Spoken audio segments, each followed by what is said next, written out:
Nang marinig ang mapangahas na plano ni Anlin, nag-alalang tumingala si Xu Shaolan at nagtanong, kung gayon, ilulunsad na ba natin ang tiyak na pag-atake? Ngunit isa iyang ranggong 5 demonyo, at bukod pa roon, isa itong espesyal na demonyo dahil hindi mababa ang kanyang talino.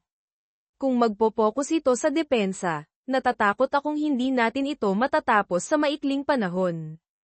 Kabaligtaran sa kanya, iginiit ni Anlin, pipilitin ko siyang ipunin ang kanyang enerhiya para kontrahin tayo. Dapat mong malaman, kapag nag-ipon siya ng enerhiya para umatake, ang kanyang depensa ay magiging napakahina. At sa sandaling iyon ang pinaka-perpektong pagkakataon para sa patalikod na atake. Iyon din ang sandali kung kailan inihagis ni Xu Shaolan ang sibat na puno ng enerhiya mula sa kanyang berdeng core patungo sa likuran ng demonyo na nahihirapang salagin ang mga atake ni Anlin. Lintik. Doon lamang napagtanto ng demonyo na mula pa sa simula ay pinaghandaan na nila ang sandaling ito. Ngunit ano pa ang magagawa nito? Tanging tinanggap na lamang ni Namvay na ang kanyang katawan ay tusukin ng berdeng sibat sa kaliwang dibdib, tumingala, at sumigaw ng mga ungol na puno ng matinding sakit. Hindi man lang kumurap si Xu Shaolan nang ihagis niya ang sibat patungo sa demonyo. Sa kanyang tingin, walang kahit katiting na pag-aalinlangan o takot, kahit na ito ang unang beses niyang gawin ito. Ang prinsipyo ng pag-iipon ng enerhiya na itinuro ni Anlin ay nagawang mapakinabangan ng husto ang enerhiya ng ranggong isang berdeng core ni Xu Shaolan. Hindi lamang niya inaasahan na ang sibat na kanyang nilikha ay direktang makakatagos sa demonyo. Tama nga ang sinabi ni Anlin, tila wala itong inilang kahit kaunting enerhiya para sa depensa. Ang sibat ni Xu Shaolan ay hindi lamang tumagos sa dibdib ng demonyo, kundi narinig din doon ang masakit na tunog ng pagkalagot. Sinusubukan ni Namvay na gamitin ang wood element para pagalingin ang sugat ngunit paulit-ulit na nabibigo. Maging ang demonyo mismo ay natulala, bakit hindi gumagaling? Sa harapan nito ngayon, ginagamit ni Anlin ang lahat ng kanyang bilis, sumusugod ng diretso patungo sa demonyong nahihirapan. Para sa isang ranggo 4 tulad ni Anlin at ranggo 1 tulad ni Xu Shaolan, tiyak na napakalaking dehado para sa kanilang dalawa kung makakaharap nila ang ibang mga mandirigma. Kaya't tumalon siya patungo sa labasan, tinawag si Xu Shaolan para sabay silang umalis doon. Naniningkit ang kanyang mga mata, tinatansya ang mga yabag na naririnig mula sa kaliwa. Humanap tayo ng daan palabas sa kanan bago pa nila tayo mapansin. Ngunit hindi pa tapos magsalita, biglang nakaramdam si Anlin ng matinding sakit mula sa puso na umakyat sa kanyang utak, na nagpahinto sa lahat ng kanyang kilos. Napaluhod siya sa lupa sa sakit, gamit ang kaliwang kamay para pigilan ang dugong nagpupumilit lumabas sa kanyang bibig. Si Xu Shaolan ay parehong nagulat at naguguluhan nang makitang biglang bumagsak ang kanyang kasama. Mabilis na huminto si Xu Shaolan, ginamit ang kamay para suportahan siya. Hoy, Anlin, ayos ka lang ba? Hindi niya maintindihan kung bakit ang lahat ng lakas ay umaalis sa kanya, napakahina na pati ang kamay na may hawak sa element crystal ay bumitaw, na naging sanhi ng pagkalaglag nito sa sahig. Ano ba talaga ang nangyari? Hindi naman ako tinamaan ng atake ng demonyo.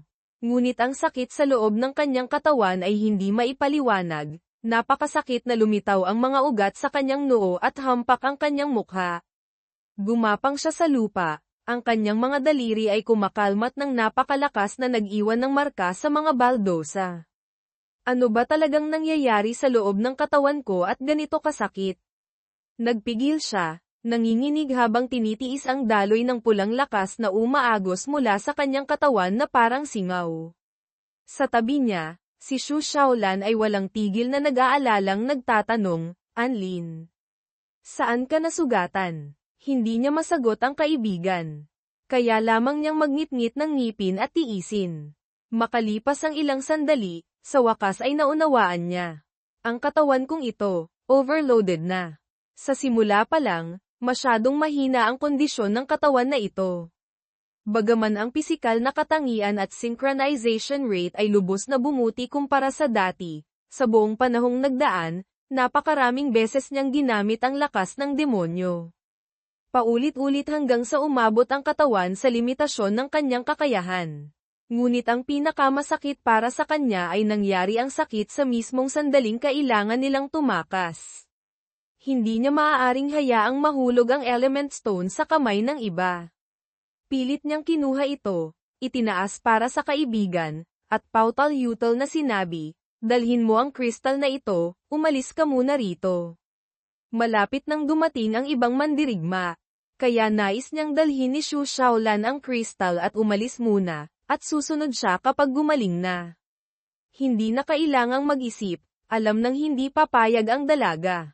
Buong pagpapasya niyang hinawakan ang pulso ni Anlin. Ipinatong ang braso nito sa kanyang balikat, nagngit-ngit ng ngipin habang inaalalayan si Anlin palabas. Siyempre, mas mabagal ang kanilang paglakad. Ngunit nagpa siya si Xu Shaolan na hindi niya hahayaang may mangyaring masama sa kanyang kasama.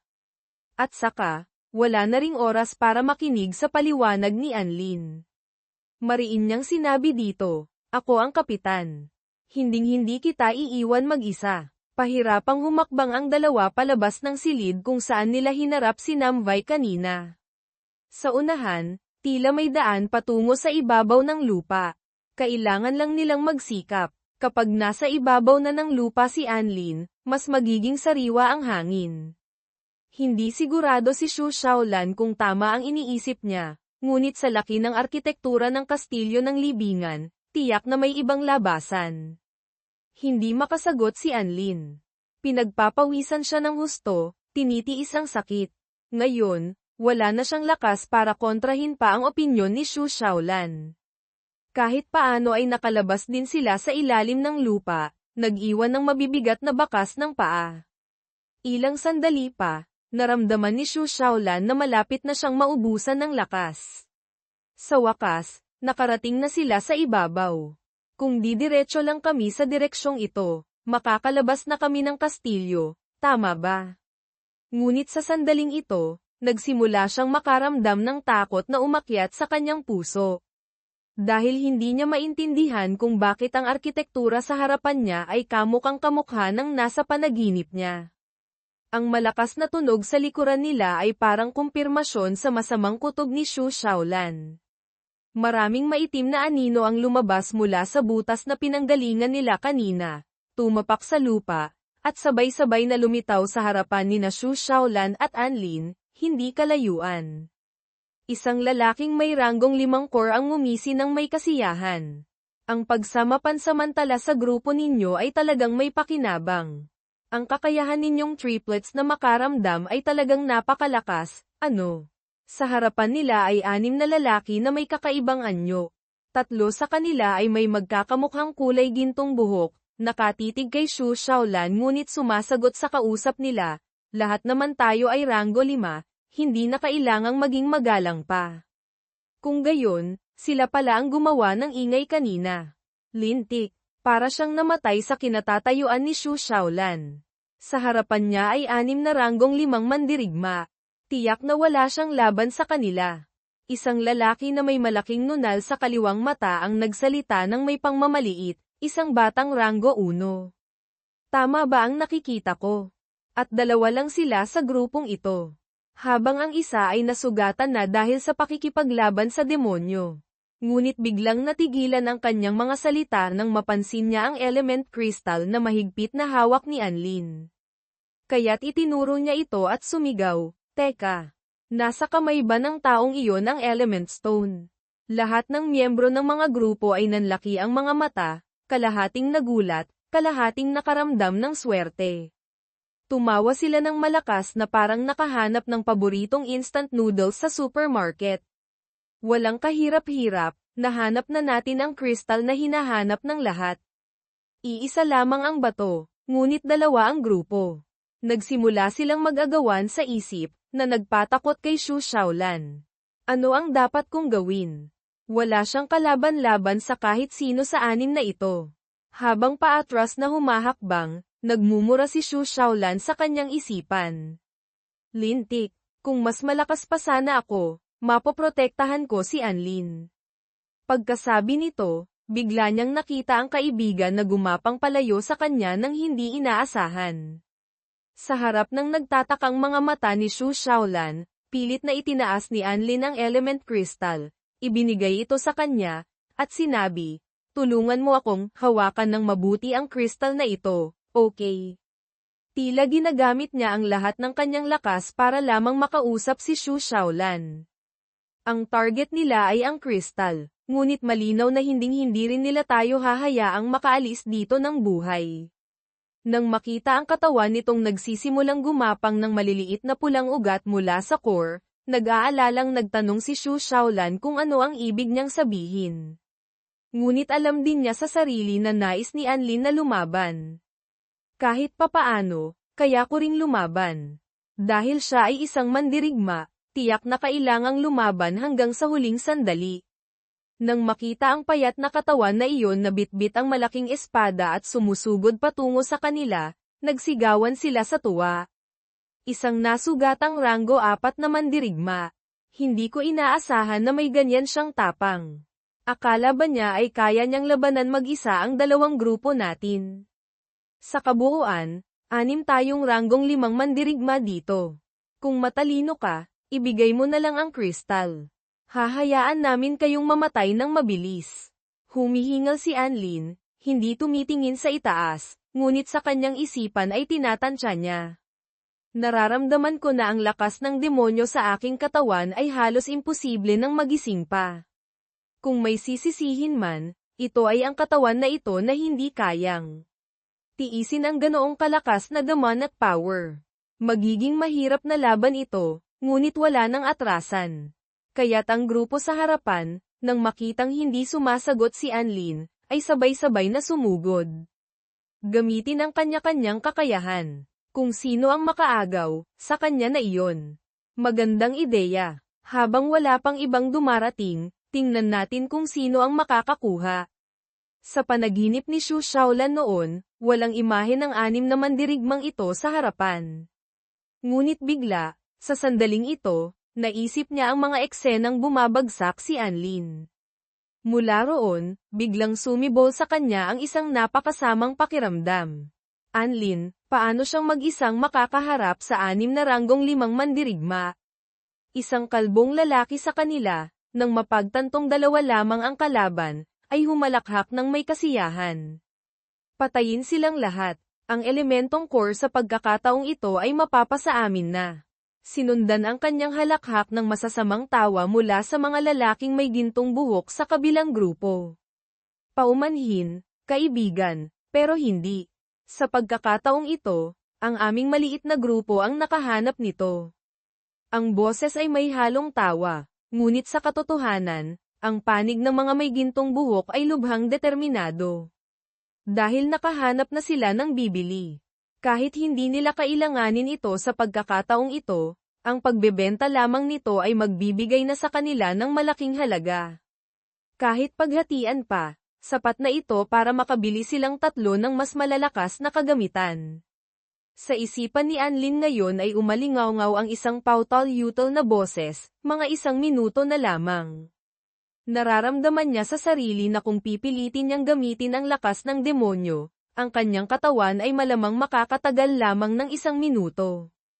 Ang lintik na katawan na ito. Bakit kailangang sa ganitong sandali pa? Kaunti na lang at makakatakas na kami, pero kailangang ngayon pa ito sumuko. Lumingon siya sa maliit na dalagitang may maputing buhok na nakatayong nag-aalala at yakap ang sarili doon. Naisip ni Anlin, kailangan ko man lang matiyak na makakatakas ng maayos si Shaolan. Mukha itong naguguluhan at natatakot, mahigpit na hawak ang elementong kristal sa katawan. Tiyak na hindi hahayaan ni Anlin na may anumang mangyari sa dalaga. Tutal, ideya naman niya ang pumasok sa lungsod ng libingan. Ang 6 na lalaking iyon, nakagagaling lamang sa lugar ng kastilyo, ay dumadagundong na sumugod patungo sa kanya gamit ang iba't ibang uri ng armas at iba't ibang tindig. Nag-iisa na lamang si Anlin. Kailangan niyang mag-isip ng paraan para mapuksa silang 6 sa natitirang oras niya. Kung 1 minuto na lang. Kahit na dugo ang dumadaloy mula sa gilid ng kanyang bibig, Ang isipan ni Anlin ay medyo malinaw pa rin. Pumikit siya. Sapat na iyon para patayin kayong lahat.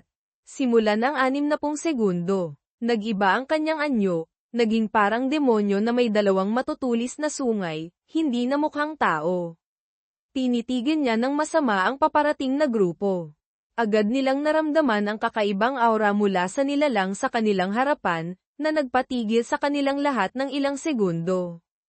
Hoy! Anong nangyari sa kanya? Siya ba ay demonyo? Tiyak na demonyo siya. Sa gitna ng 6 na lalaki, umalingaw-ngaw ang mga sigaw ng pagkabigla. Hindi na rin nag-atubili si Anlin na ipakita sa kanila ang kanyang tunay na pagkatao.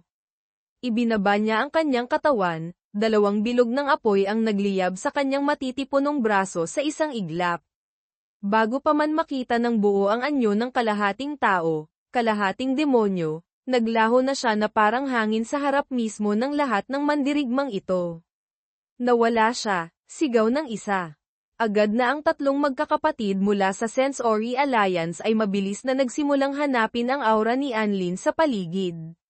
Gayunpaman, bago pa man nila ito matukoy, sa loob lamang ng 2 segundo, nakalapit na si Anlin sa likuran ng 3 magkakapatid na may gintong buhok na parang hangin. Nang mapansin ng pangatlo na nasa likuran na niya ito at napakalapit, kahaharap pa lamang niya ito para tingnan ang mga mata nito nang umungol na siya. Nandito siya, kasabay ng agresibong kilos na itinuturo si Anlin para tawagin ang iba na tapusin siya. Ngunit huli na ang lahat, hindi na kailangang ipaalam pa sa iba. Ang tunog mula sa nakamamatay na saksak ni Anlin diretso sa tiyan ng lalaking iyon ang nagpabatid sa lahat kung nasaan si Anlin. Ang tunog ng crack, crack, crack ay sunod-sunod na umalingaw-ngaw ang mga tadyang ng lalaki ay dinudurog ni Anlin. Kumislap ang gintong mga mata ni Anlin na may kasiyahan. Kung gayon, magsimula tayo sa inyo. Pinili na niya ang 3 magkakapatid na ito bilang target. Kailangang tapusin muna sila para mas madaling lapain ang mga natitira. 55 segundo na lamang ang natitira. Sapat na iyon para matakot ang 2 natitira. Hindi nila inaasahan na sa 3 magkakapatid na laging magkakasama, ang bunso, Lautam, ay napakadaling napatay. Ang panganay, Lau NHT, ay nagngangalit sa galit, umbok ang mga ugat sa mukha, dumilim. Ang mga mata, kailangang maipaghiganti ang bunso, gamit ang lahat ng lakas. Ang 2 magkapatid na may gintong buhok ay dumagundong patakbo patungo kay Anlin, na nakasabit pa ang bangkay ng bunso sa kanyang espada. Hindi nila inaasahan na ang isang matandang lalaki ay kaya niyang hawakan gamit lamang ang isang kamay sa ganoong posisyon. Paanong hindi magwawala sa galit ang 2 kapatid nito? 54 na segundo na lamang. Tumpak na natagpuan ng gintong mga mata ni Anlin ang susunod na target na sumusugod sa kanya. Marahan siyang umikot, ginamit ang kanyang great sword para gumuhit ng isang napaka-eksaktong bilog, dala ang bangkay ng bunso, at ipinanghampas sa 2 kapatid nito. Nagtalsikan ang mga braso at binti, umagos ang dugo. Lintik, ang kalbong lalaki mula sa kabilang grupo na kanina'y napakalakas ng boses. Ngayon ay nanlalaki ang mga mata sa pagkabigla. 52 segundo na lamang ang natitira noon. Sa pagharap sa 3 sumusugod, marahang pinandilitan sila ni Anlin ng mata, ulong, elementong metal.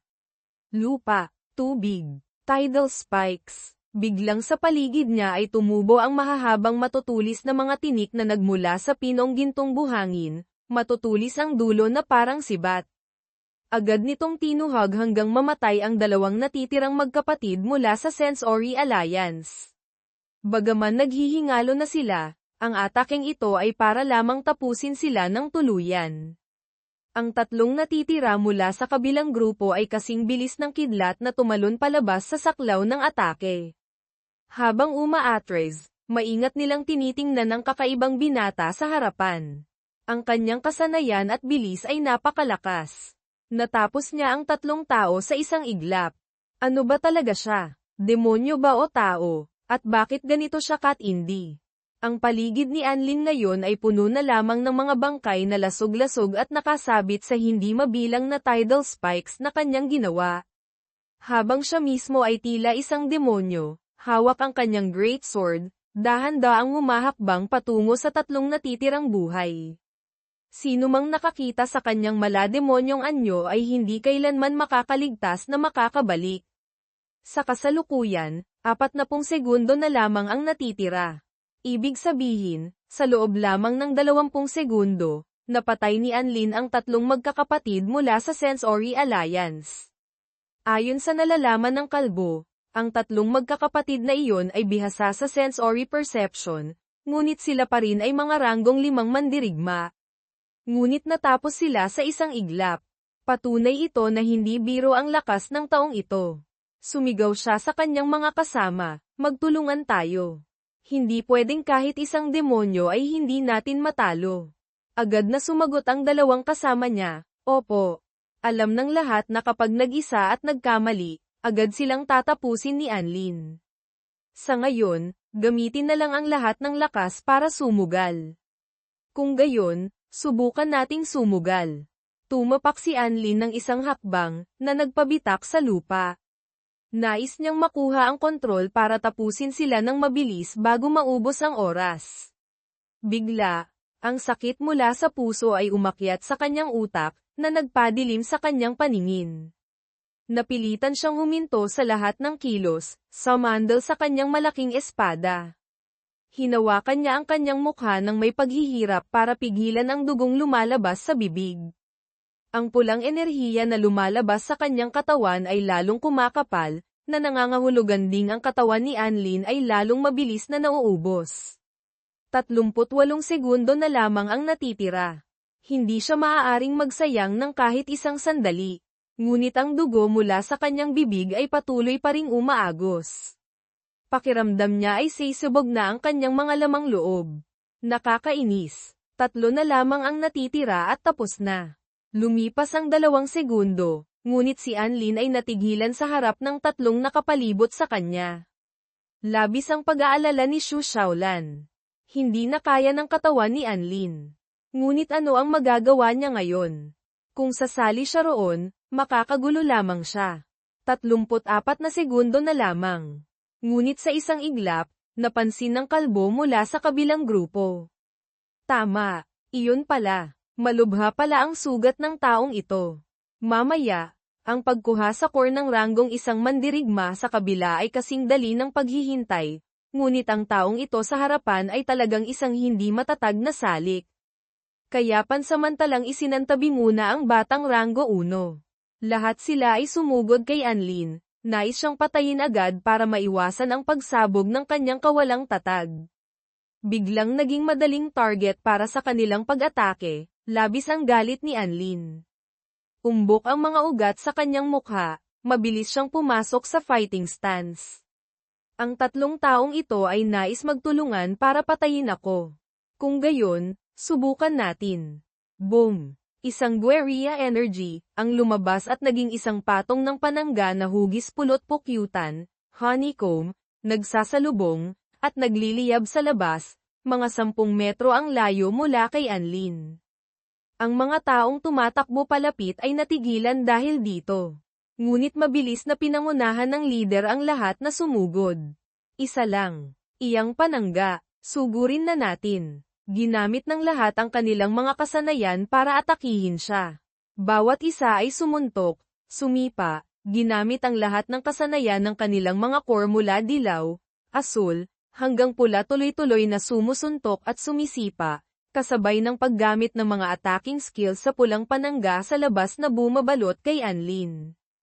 Ang mga tunog ng thump, boom, ding, ding, ay sunod-sunod na umalingaw-ngaw, ngunit ang nagawa lamang nito ay paliitin ang panangga ng bata. Makalipas ang ilang sandali, pagod silang sumandal, humihingal. Ang lalaking may berdeng buhok ay lumingon at nagtanong, "Leader, dapat pa ba tayong magpatuloy sa pag-atake? Marami na tayong nagastos na enerhiya. Kahit lumiliit ang panangga, hindi ito dahil sa atin. Lumiliit lang ito sa bawat tama natin. Anong nangyayari? Dapat sana, Kung isa lamang itong panangga, madali na itong mabasag ng 3 nags-anib puwersa. Ang leader ngayon, habang humihingal, ay sinusubukang intindihin ang lahat. Bigla, may pumasok na kakaibang ideya sa kanyang isipan. 2 salita, patibong, ang lumitaw sa kanyang isipan. Agad siyang lumingon at sumigaw sa lahat, tigil. Tumakbo kayo palabas dito. Ngunit huli na. Sa ganitong punto, tatakbo pa ba? Ngumisi si Anlin ng isang malademonyong ngiti. Ngayon, ibabalik ko ang enerhiya sa inyo. Itinulos niya ang kanyang espada sa lupa. Gamit ang conversion energy, tinipon niya ang lahat ng enerhiyang ipinukol nila sa panangga, at ibinalik ito sa mismong sandaling wala na siyang natitirang segundo. Boom! Isang napakalakas na pagsabog ang umalingaw-ngaw. Ang pananggang iyon ay naging isang daloy ng pulang enerhiya, tinangay ang lahat ng nasa loob ng 10 metrong saklaw. Ang mga mas malapit, tulad ng leader, ay natuklap agad ang balat at laman. Tiyak na wala ng pag-asang mabuhay. Ang ataking ito ay umalingaw-ngaw sa buong kalangitan, naging isang maliit na bilog, at sumabog muli. Isang haligi ng liwanag ang tumama diretso sa langit sa itaas. Agad nitong naakit ang mga nasa paligid na nasa loob ng saklaw ng kastilyo ng libingan. Sa ganitong antas ng presyon at lakas, tanging bulag lamang ang hindi makakakita. Bagaman hindi malinaw kung bakit may isang bukol ng pulang enerhiya sa sandaling ito, lahat ay sigurado na ito ay nilikha ng elementong kristal. Kaya't ang mga grupo na nakapansin sa kakaibang pangyayaring ito ay agad na tumakbo patungo roon, naghahanap ng pagkakataon na maaga ang elementong kristal. Si Anlin ay nag-iisa sa gitna ng malaking hukay na kanyang nilikha. Ngayon, ubos na ang kanyang enerhiya, tanging mga usok na lamang ang pumapalibot sa kanya. Hindi niya pinansin ang mga sunog na bangkay sa malapit, abala siya sa pagpipilit na panatilihing tuwid ang kanyang katawan. Mabilis na tumakbo si Xu Xiaolan palapit, tinatawag, Anlin. Nakita niyang ang kapa sa likod nito ay punit-punit na, ang buong katawan ay umuusok ng makapal, at wala ng kahit kaunting normal na paggalaw. Dahil napakasimple, si Anlin ay ganap ng naubusan ng lakas. Ang mga pulang ugat ay unti-unting pumapasok pabalik sa core sa kanyang dibdib. Malabo ang kanyang paningin, ang kanyang mga labi ay may 2 tuyong marka ng dugo. Ngunit sa kanyang isipan, nakaramdam pa rin siya ng swerte. Nakontrol ko ang saklaw at densidad ng pagsabog ng enerhiya. Kaya't mabuti na lang at walang nangyari kay Xu Xiaolan. Wala na siyang pagsisisi. Bumagsak na lamang siya sa lupa, tumalsik ang dugo mula sa kanyang bibig. Wala na talaga siyang kahit katiting na enerhiya para suportahan ang sarili. Kasing bilis ng kidlat, sinalo ni Xu Xiaolan ang kanyang ulo bago pa man ito bumagsak ng malakas sa lupa sa ibaba. Habang umuubo ng ilang lagok ng dugo, pilit na tiningnan ni Anlin ang kaibigan at sinabi, tumakbo ka na. Huwag mo na akong intindihin. Mauna ka na. Ang galit na enerhiya kanina ay nakaakit ng mas marami pang mandirigma at demonyo dito. Mag-isa, tiyak na hindi kakayanin ni Xu Xiaolan ang sinumang darating dito para agawin ang elementong kristal. Gayunpaman, sa mapusyaw na asol na mga mata ni Xu Xiaolan, iisa lamang ang mababasa, determinasyon. Kung ikaw, iiwan mo rin ba ang kasama mo? Retorikal na tanong lamang iyon, ngunit alam ni Xu Xiaolan na kung si Anlin iyon, mamamatay siyang hindi siya iiwan mag-isa dito. Kaya, hawakan mo ang kristal, papasanin kita. Gaya ng sinabi, pinasan niya si Anlin, habang ang kaliwang kamay nito ay mahigpit na nakahawak sa elementong kristal. Hindi pwedeng palagi kang lumalaban mag-isa. Iwan mo na sa akin ang natitira. Ginamit ni Xu Xiaolan ang lahat ng lakas para pasanin si Anlin na unti-unti nang bumabagsak sa kanyang likuran. Bagaman ang bigat nito ay malinaw na nararamdaman sa kanyang mga balikat, lalong nagiging malinaw ang mga pangyayari mula sa panaginip niya noong nakaraang gabi. Tumutugma ito sa bawat galaw, na nagparamdam sa kanya ng lumalakas na masamang kutob sa kanyang katawan. Nakakainis. Parang papalapit ng papalapit ang panaginip na iyon sa akin. Anlin. Ayaw. niyang makita itong bumagsak at hindi niya maprotektahan, tulad ng sa panaginip. Sa bawat hakbang ni Xu Xiaolan na ilayo si Anlin mula sa mga humahabol sa likuran, bigla niyang naramdaman na ang espasyo sa harapan ay bumubukas, kalahating pamilyar, kalahating banyaga.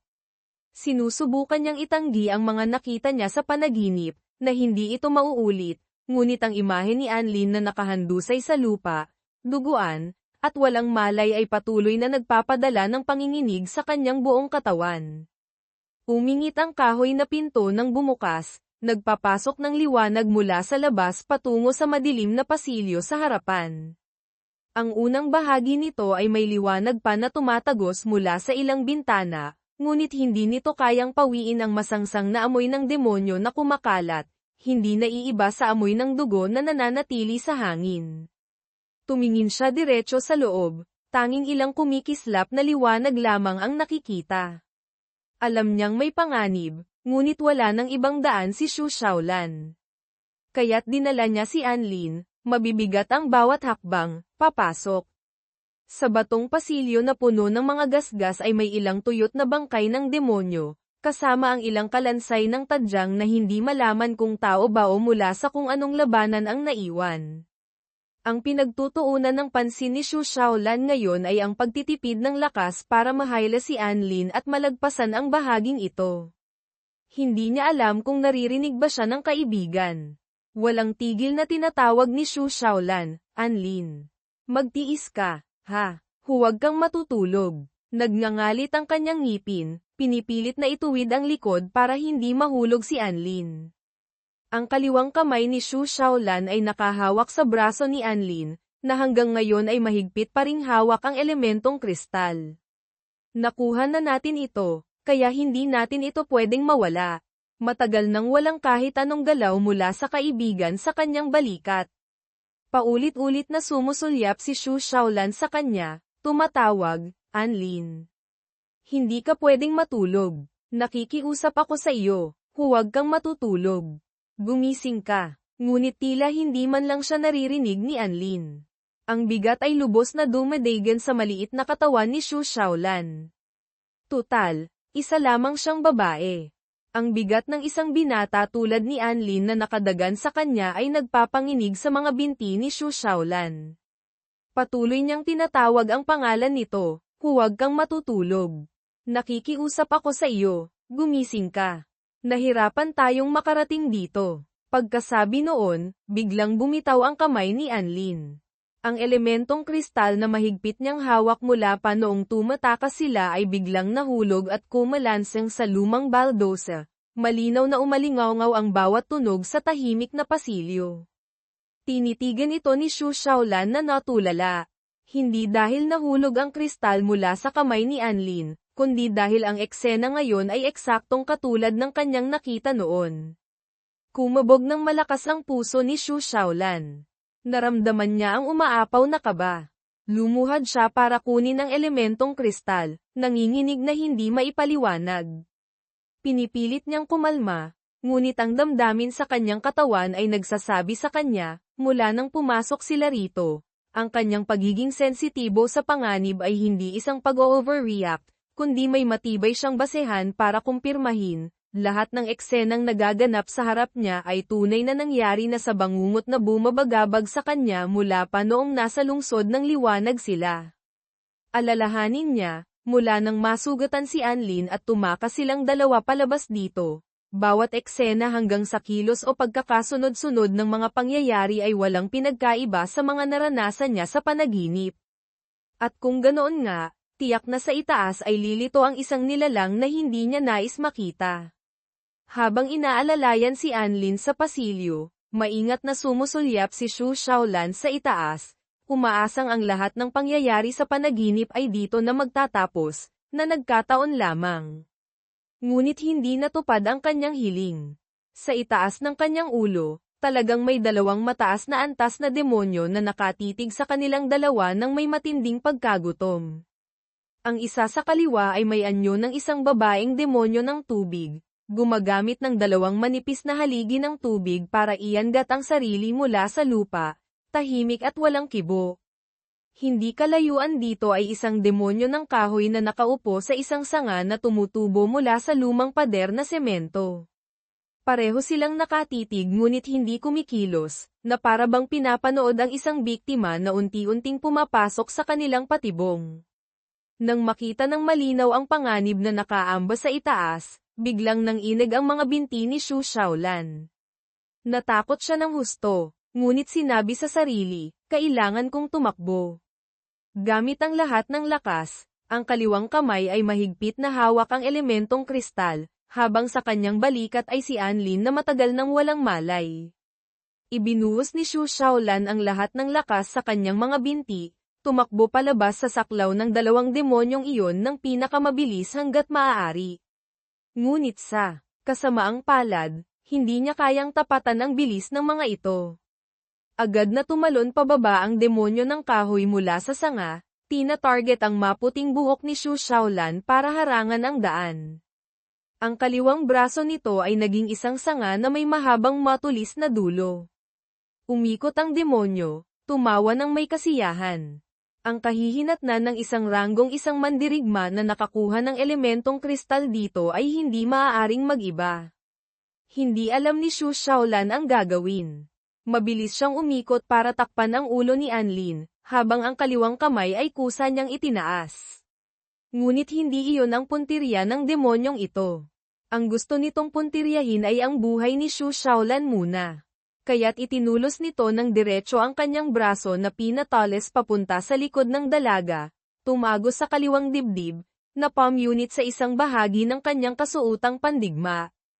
Kasabay nito, tumalsik ang dugo sa braso ng demonyo.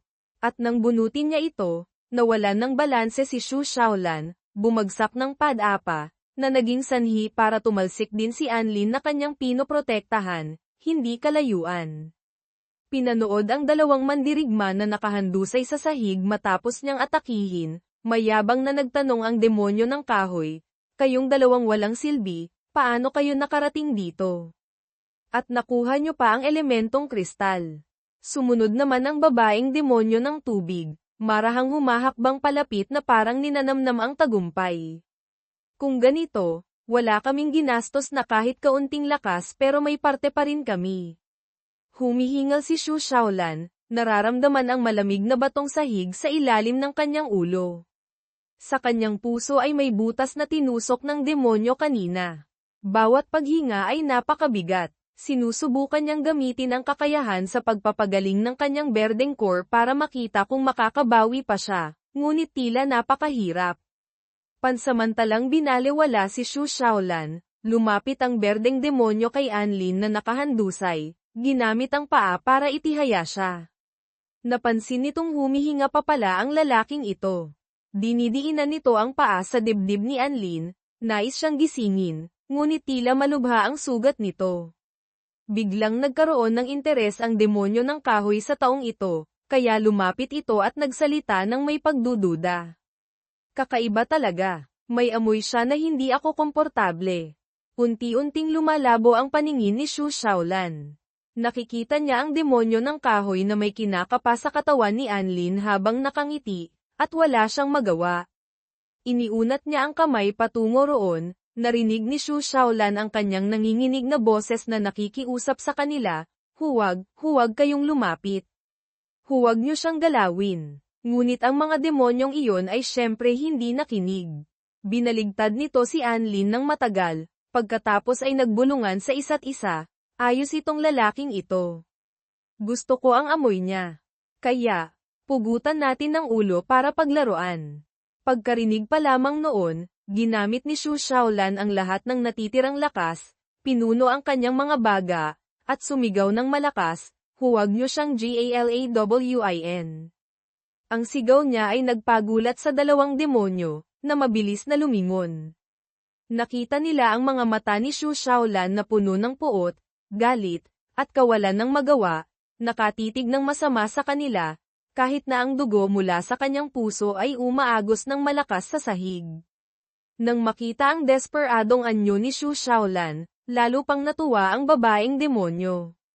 Marahan itong humakbang palapit sa dalaga, pinupuri, ang galing mo naman. Ang mga yabag nito ay kumakalampag, kasabay ng pautal-yutal na pananalita na karaniwan sa mga demonyo.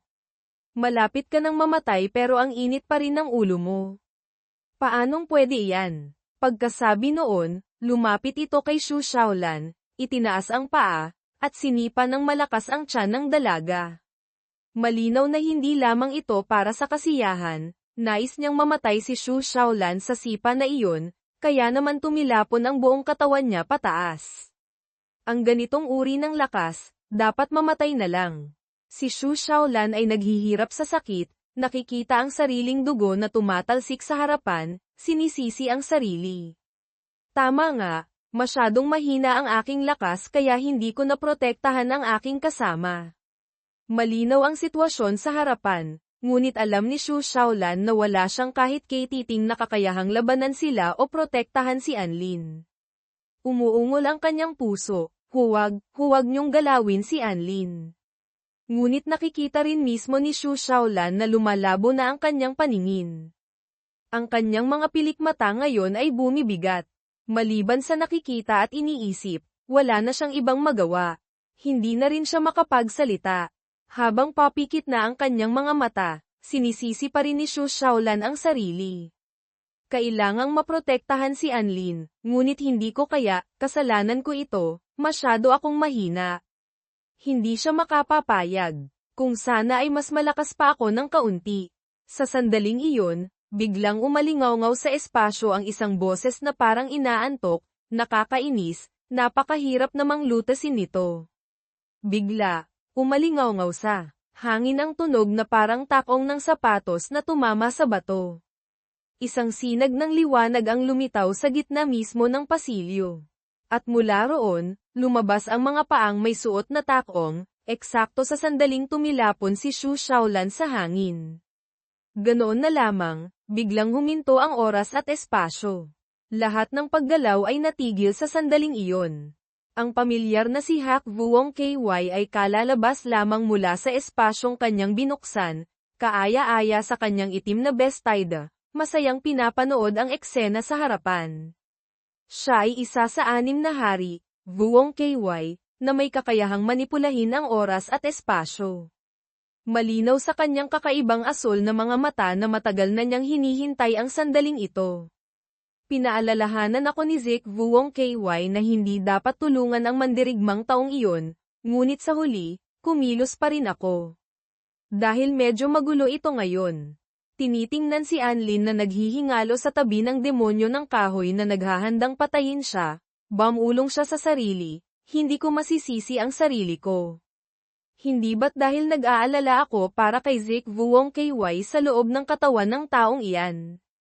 Pagdating sa mga tao, itinaas niya ang laylayan ng kanyang manipis na bestida hanggang sa kanyang puwitan, pagkatapos ay umaktong parang may upuan at umupo, nagpatuloy sa pakikipag-usap sa sarili. Ang katawang tao na ito ay talagang hindi pa rin kayang tiisin ang lakas ng mahal kong si Zik Vuong KY. Sinuri niya ang binatang nakahandusay sa lupa, nagtaks. Mukhang wala ng pag-asa ang lahat. Sa totoo lang, matagal nang overloaded ang katawan na ito. Ngunit nagawa mo pa ring makatagal hanggang ngayon.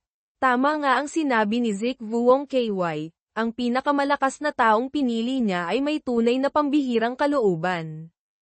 Hinintay pa ang sandaling ito bago naglakas loob si Hak Vuong KY na lumabas para tingnan si Anlin. Kaya kailangan niyang samantalahin ang oras para kumpirmahin ng kaunti. Dahil sa sobrang pananabik kay Zik Vuong KY sa loob ng katawan ng taong ito. Hindi niya alam kung naririnig ba siya.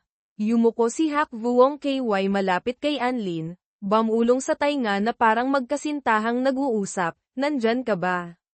Zik, ang bulong ay napakakaibig-ibig, ngunit sa kasamaang palad, sa espasyong pinahinto, walang maririnig na kahit isang paghinga maliban sa sarili ni Hak Vuong KY. Ang ganitong katahimikan ay nangangahulugang si Zik Vuong KY sa loob ng katawan ng batang ito ay hindi siya naririnig. Nainis siyang tumayo, nagbubulungan, nakakainis naman. Bihira na nga lang akong magpakita, hindi ka pa nagising.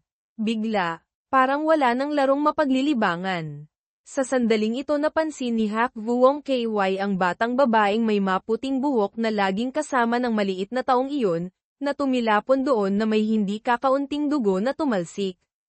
Ang batang iyon, alam niya, kaya't ibinaling niya ang interes kay Xu Shaolan, naglaho mula sa kinatatayuan, at biglang lumitaw sa harap ng maputing ulo para pagmasdan ng mas malapitan. Hindi pa nakita ni Hak Vuong KY ang batang ito dati, kaya ngayon lamang siya nagkaroon ng pagkakataong tingnan ito ng mas maigi.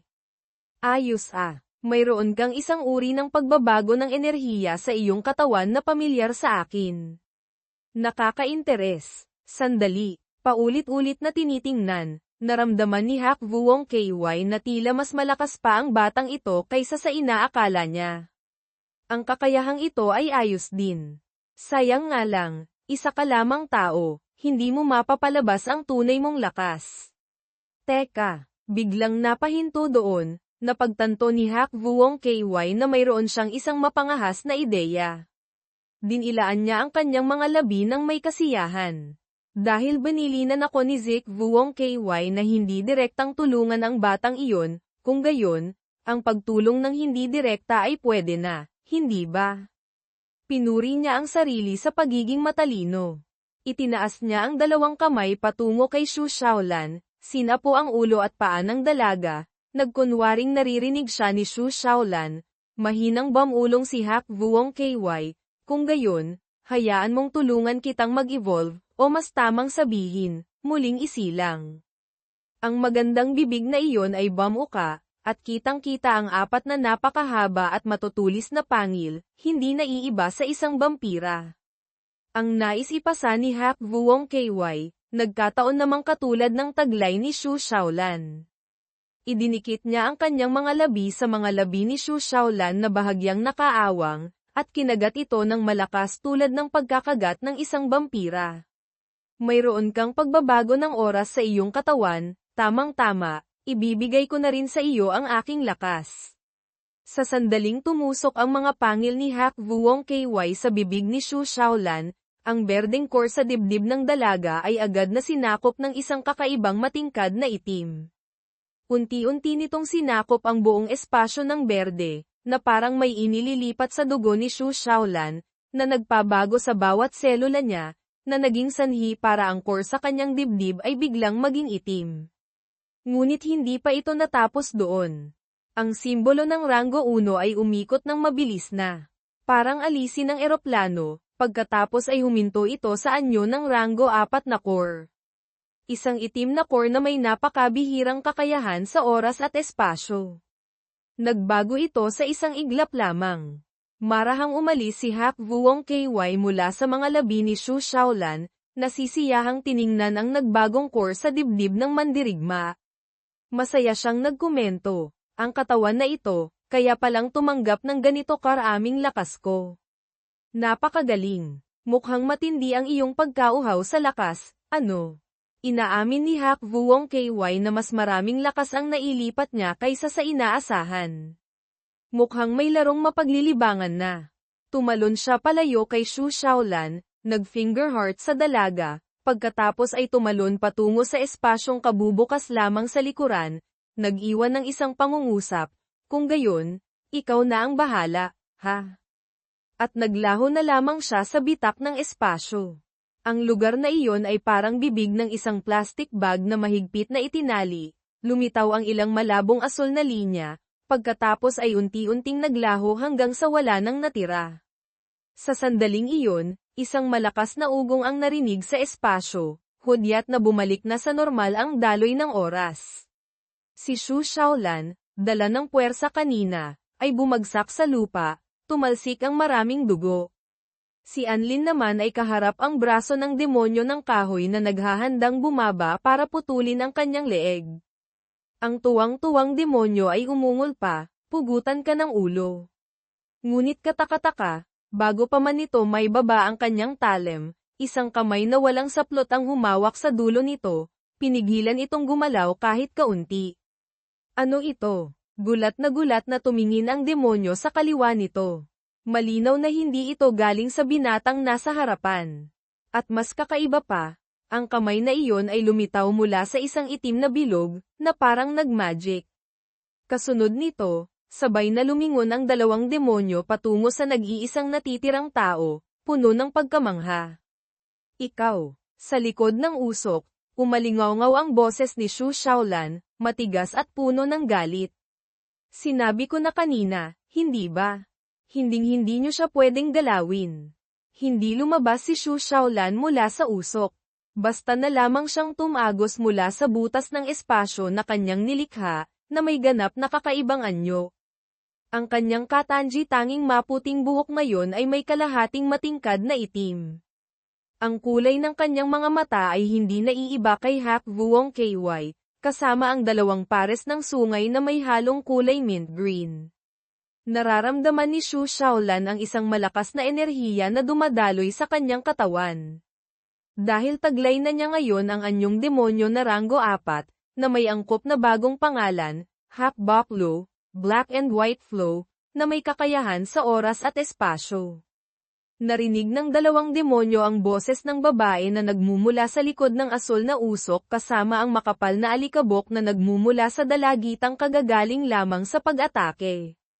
Tumingin sila sa direksyong iyon. Nais makita kung paanong may lakas pa itong makipag-usap sa kanila. Ngunit hindi nila inaasahan na si Shu Shaolan pala iyon, nasa anyong demonyo na ranggo 4, ang Hak Boklo, Black and White Flow, na nakatitig ng masama sa kanila, inuulit, subukan mo siyang galawin ulit. Ang braso ng demonyo na magpuputol na sana ng ulo ni Anlin, nang pigilan ito ng kamay ni Shu Shaolan, ay agad na umurong sa gulat, na para bang nakakita ng isang napakakakaibang bagay. At talagang kakaiba nga, dahil ang kamay ni Shu Shaolan ay lumabas mula sa espasyo. Paanong hindi ito matatakot? Binalewala si Anlin, mabilis na tumalon palayo ang demonyo ng kahoy. Ang boses nito ay unti-unting nauutal, ay ikaw, ano ka? Ang mga yabag nito ay kamakalabog na parang isang batang tumatakbo. Ganap na kaiba sa uhaw sa dugong anyo ng isang normal na demonyo. Dahil ang demonyong ito ay natulala ng husto na naitanong kay Shu Shaolan ang isang katawa-tawang tanong, kakauri ka ba namin? Kauri, ano? Itinapak niya ang paa sa lupa, tumayo ng tuwid, at inalis ang kamay mula sa butas sa espasyo kanina. Tiningnan niya ang demonyo ng may pagkasuklem. Anong kauri? Hindi ako kauri ng mga hayop na tulad ninyo. Bagaman iyon ang sinabi niya, ang anyo ni Shu Shaolan ngayon ay hindi na mukhang tao. Ang babaeng demonyo ng tubig ay nanatili sa kinatatayuan, sumulyap sa kasama sa likuran na tumalon na palayo ng ilang metro, at nagsalita ng may pangmamaliit sa sinabi ni Shu Shaolan, nagpapanggap ka pang magaling. Kahit sino ka pa, papatayin kita. Pagkasabi noon, ginawa niyang isang daloy ng tubig ang kalahati ng kanyang katawan sa ibaba, na parang along humahampas sa batuhan, at sumugod patungo kay Shu Shaolan. Ang kasanayan ng water system ay tila nag-anyong tatlong demonyo na nakanganga at nakalabas ang pangil, sumusugod sa dalaga. Ngunit si Shu Shaolan ay hindi nakaramdam ng kahit katiting na takot. Ang lakas sa loob niya ay nagsasabing, gamitin mo ako. Kaya't itinaas ni Shu Shaolan ang kanyang kamay paarap. Nakita itong naglabas ng isang kakaibang asul na usok. Bago pa man makalapit sa kanya ang demonyo, narinig nito ang isang pagsabog sa itaas ng ulo. Nang tumingala ito, natarantang na pagtanto na iyon pala ay isang hugis silindro na bagay na transparent, na lumitaw mula kung kailan. Bago pa man ito makaiwas, ang transparent na bloke ay dumagundong pababa sa gitna ng katawan ng demonyo, idiniin ito ng malakas pababa, na parang isinsil ito. Ang buong malaking katawan ng babaeng demonyo ng tubig ay bumagsak sa lupa, hindi makalaban. Maging ang lupa sa ilalim nito ay nabitak sa lakas ng pagkakadiin. Nanginginig ito, nagngangalit ang ngipin, nagmumura, kaya mong kontrolin ang espasyo. Ngunit kahit gaano pa ito kagulat, napakatindi ng sigla ng demonyong ito. Habang nakadiin ang bloke sa katawan nito, ang apat na paa nito ay nanginginig na gumagapang sa bitak-bitak na lupa para itulak ang sarili pasulong. Kasabay nito, Sumisigaw ito ng malakas, huwag mo akong maliitin. Isang bloke lang ito, paanong mapapatay ako nito? Minamaliit nito si Xu Xiaolan mula pa nang pumasok siya rito. Ngunit sa kasalukuyang lakas na dumadaloy sa katawan ng dalaga, kumpiyansa siyang ngumiti at nagtanong pabalik, sino? Isang bloke lang, kamo. Nang ibuka ni Xu Xiaolan ang kanyang dalawang kamay, sa espasyo sa itaas ay lumitaw ang hindi mabilang na malalaki at maliliit na haligi, mga 2 hanggang 30 piraso. Tila isang kamanghamanghang pagtatanghal, naglalabas ng napakagandang liwanag, ipinapakita ang lakas ni Xu Xiaolan. Hindi na siya nagsalita pa. Itinaas niya ang kanyang kanang kamay na puno ng makakapal at may itim na kuko, nag-utos sa lahat ng silindro sa itaas na targetin ang babaeng demonyo ng tubig at paulit-ulit na ibagsak dito. Isa-isang bumagsak ang mga haligi, na parang pagbayo ng sibuyas. Ang tunog ng paulit-ulit na pagbagsak ay umalingaw-ngaw ng tuloy-tuloy, na hindi man lang tiningnan ni Hak Baklo. Patuloy lamang siyang lumilikha ng mga pagyanig sa lupa sa harapan. Hindi nagtagal, nang mawala ang usok at natapos na ng lahat ng haligi ng espasyo ang kanilang gawain, tiningnan muli ang lupa kung saan gumagapang ang babaeng demonyo ng tubig kanina, isa na lamang itong napakalalim na hukay, na hindi makita ang kahit kaunting liwanag sa ilalim. Tumayo ang demonyo ng kahoy, nanginginig habang pinapanood si Xu Xiaolan na papalapit ng may pag-iingat. Ang butas na ito, gaano kalalim kaya ang tinama ng atake ng espasyo na iyon, na kahit kapiraso ng kasama ko ay walang natira. Mula sa itaas, wala siyang maamoy na kahit kaunting aura mula sa babaeng demonyo ng tubig na iyon. Muli siyang humarap sa mga mata ni Xu Xiaolan na puno ng pamatay na hangin. Ikaw na ang susunod. Sa tindi nito, nanginginig ang mga paa ng demonyo, hindi makagalaw. Tinanong nito ang sarili kung bakit ganito. Malinaw na mukha siyang isang mahina at maliit na tao, ngunit bakit puno siya ng hindi maipaliwanag na bigat ng presensya. Sa ngayon, si Xu Xiaolan ay hindi na mukhang isang mahinang ranggong isang tao tulad kanina. Ang hangin ay puno ng nakakatakot na hininga at anino ng isang demonyo ng espasyo. Maging ang isang uhaw sa dugong demonyo tulad niya ay nakaramdam ng kawalan ng magawa. Alam niyang maaaring hindi siya makatakbo.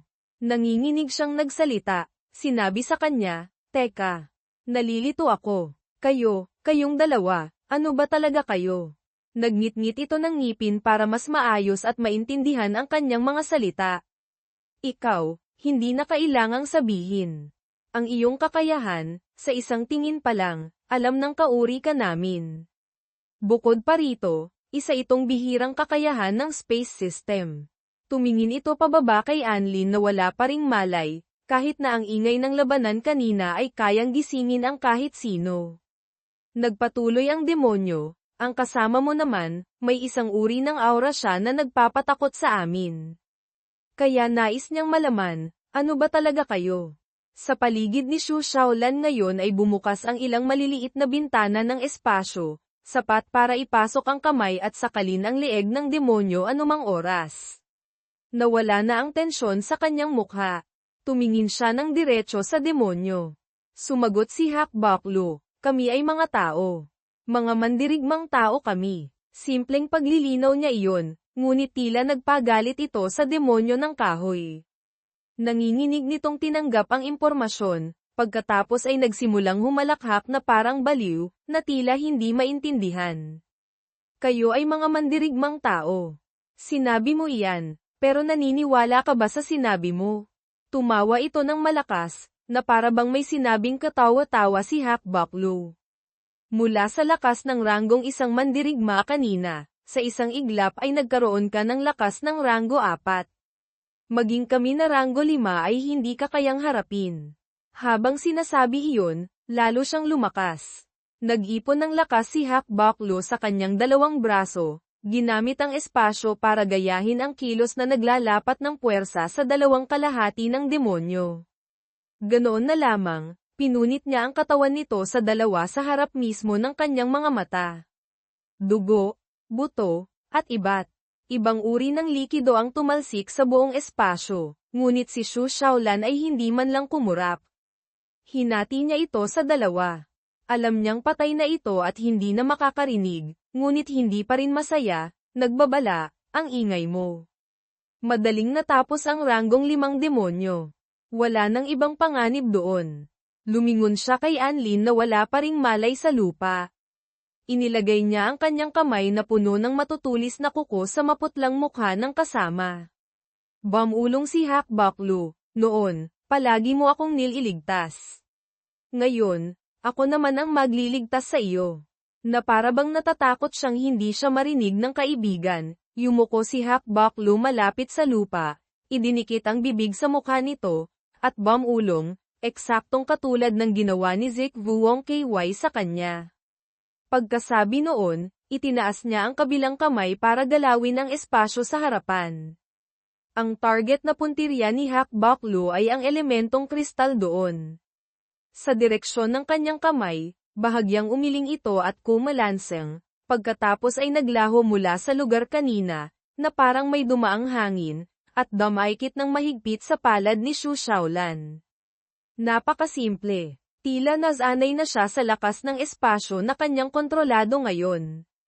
Ang paggalaw ng mga blok ng haligi o pagkuha ng anumang bagay sa hangin nang hindi kailangang gumalaw ay napakadali na rin. Ngayong nakuha na natin ang kailangan natin, tara na sa labas, Anlin. Sa labas ng lungsod ng libingan, ilang araw na ang lumipas. Ang mga mandirigmang nagbabantay ay medyo naiinip na dahil wala pang bumabalik sa loob ng ilang araw na ito. Pabalik-balik sila, nawawalan na ng pasensya. Bigla, nakarinig sila ng maingay na tunog na nagmumula sa likod ng makapal at mabigat na metal na pinto.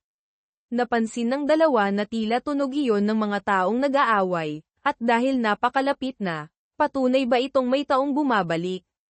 Isang ranggo 4 ang naglabas ng infrared scanner, tensyonadong natuklasan na tama nga, may mga taong bumabalik.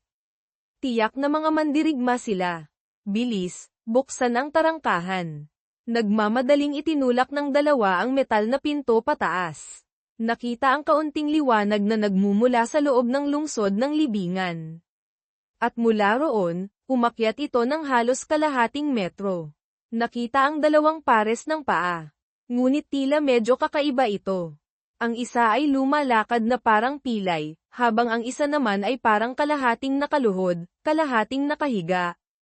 Nang may angat na ang pinto ng sapat para makita ang maputing buhok ni Shu Shaolan, si Anlin ay nasa parehong posisyon pa rin, nakasubsob sa kanya, pinapasan ni Shu Shaolan palabas. Sa mukha ng dalaga ay may ilang patak ng dugo. Humihingal siya habang tinatawag, Anlin. Anlin. Nakalabas na tayo. Hindi pa tapos ang kanyang pangungusap, ang maputing buhok na iyon ay inilipad ng hangin. Pareho silang bumagsak ng padapa sa malamig na lupa sa ibaba. Pagdating dito, wala nang dahilan para sumugal pa. Kahit papaano, may tulong na sila. Narinig ang sigaw ng isang tao, bilis. Dalhin sila sa silid ng paggamutan. Ang kamalayan niya ay doon na natapos, kaya hindi niya nalaman na nag-uusap-usap sila. Hoy, tingnan niyo sa labas sa likod ng pinto. Sa isang iglap, ang ekspresyon ng 2 mandirigmang nagbabantay sa tarangkahan ng lungsod ng libingan ay naging nanginginig, na para bang nakakakita ng isang bagay na umahan mula sa impyerno. Hindi ba iyan ang mga demonyong pinatay ng espasyo? Diyos ko! Anong klaseng tanawin ito? Tinitingnan ang mga blok ng espasyo na naglalaman ng mga 10 demonyo sa loob, na parang mga basahan sa isang basket, kasama ang mga 20 iba pa na patay sa iba't ibang paraan sa lupa at sa bahagi ng espasyo. Nagtaka sila. Paano kaya nakaligtas silang dalawa? Ngunit sa totoo lang, hindi ito isang tanawin na kayang gawin ng tao. Sa malay na parang isang malalim na karagatan ni Shu Shaolan, umalingaw-ngaw ang malalim at paos na tawa ng isang babae. Talagang hindi ako nagkamali. Napakaangkop mo sa aking lakas, dalaga. Sa paligid ay tanging tunog na glog-glog lamang ang maririnig, na parang siya ay unti-unting lumulubog ng mabigat. Muling narinig ni Xu Shaolan ang boses na iyon na sumisingit sa kanyang isipan si Hak Vuong KY na masayang pumupuri. Ang iyong katawan ay mayroon pang hindi nagigising na kakayahan sa paghula, kaya napaka-curious ko. Anong curious? Iminulat ni Xu Shaolan ang mga mata, mukhang pagod na pagod. Sa mga mata ng dalaga, napagtanto niyang kalahating gising, kalahating tulog siya. Ngunit ang imahe ng isang babaeng demonyo na nakaunat ang mga kamay patungo sa kanya ang nagpagising sa kanya agad. Pakiramdam niya ay isa siyang maliit na nilalang sa mga kamay ni Hak Vuong KY. Nakangiti pa ito ng kaakit-akit, puno ng pananabik. Gusto kitang makitang magising. Pagkatapos ng pangungusap, iminulat ni Xu Shaolan ang mga mata, nagising sa gulat. Iyon pala ay panaginip lamang kanina. At ang nasa harapan ko na ang totoong mundo. Humihingal si Xu Shaolan, tumingin sa kurtinang lumilipad-lipad sa hangin, at doon lamang. Naramdaman na naligtas na siya. Hinilat niya ang kanyang masakit na ulo, umupo, at nagtaka. Ang lugar na ito, mukhang ang silid pagamutan sa labas ng lungsod, tama ba? Mukhang naligtas na kami. Sa kasalukuyan, lubos ng ligtas. Malinis ang damit sa katawan at hindi na masakit ang mga sugat. Ngunit ang panaginip kanina ay nagpatahimik kay Xu Shaolan. Ano kaya ang panaginip na iyon? Sino siya? Tiningnan niya muli ang kanyang mga sugat, gumaling na pala. Anong nangyari? Hindi maalala ni Xu Shaolan. Ang alam lamang niya ay napakalubha ng kanyang mga sugat, ngunit ngayon ay parang hindi ito kailanman umiral. Bakit hindi ko maalala ang anumang alaala tungkol sa mga nangyari pagkatapos noon sa loob ng lungsod? Mula nang sipain siya ng babaeng demonyo ng tubig at umubo ng dugo, wala nang maalala si Xu Shaolan sa mga sumunod na pangyayari. Ang kanyang ulo ay sumasakit na parang binibiyak kapag sinusubukan niyang alalahanin ang mga nangyari noon.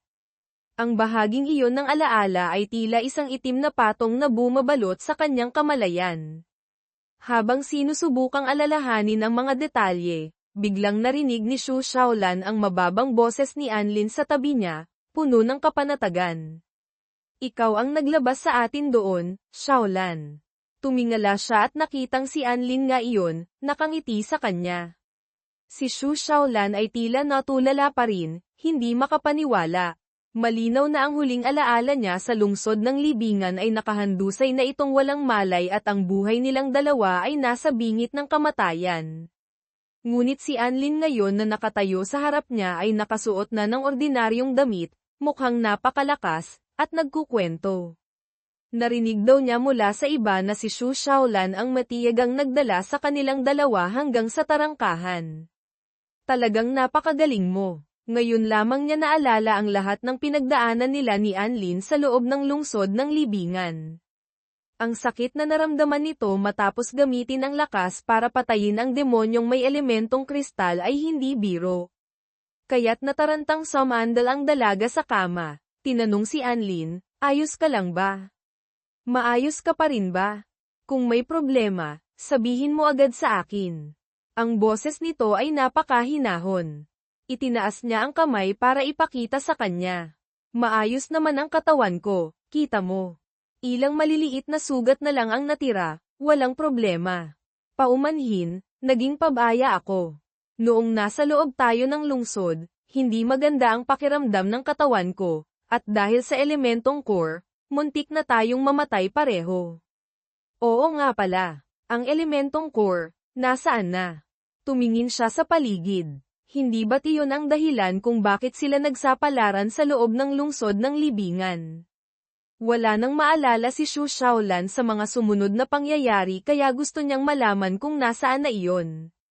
Ang kanyang pagkataranta ay mabilis na napawi nang ilabas ni Anlin ang bagay na iyon mula sa kanyang bulsa, iwinagayway sa harap ng kaibigan na parang isang larwang ipinagyayabang.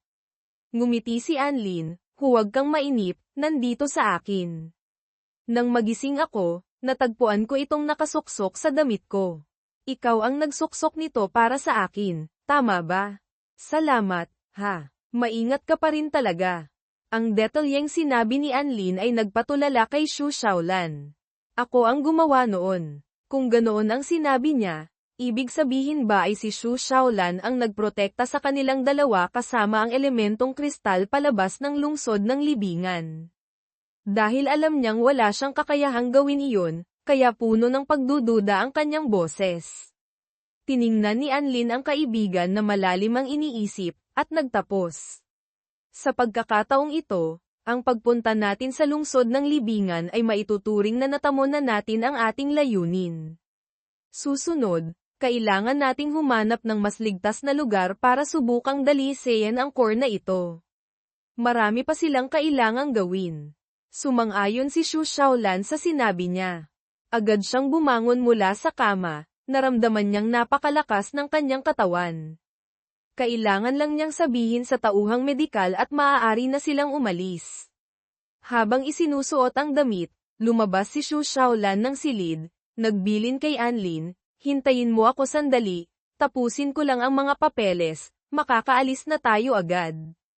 Marahan lamang na tumango si Anlin at sinundan ng tingin ang anino ng dalaga palabas ng silid pagamutan. Mula pa kanina, hindi nagsasalita si Anlin, ngunit nais din niyang malaman kung ano ang nangyari sa loob ng lungsod ng libingan. Tila walang maalala si Xu Shaolan, na lalong nagpapagulo sa kanyang isipan. Ano ba talaga ang nangyari sa loob ng lungsod?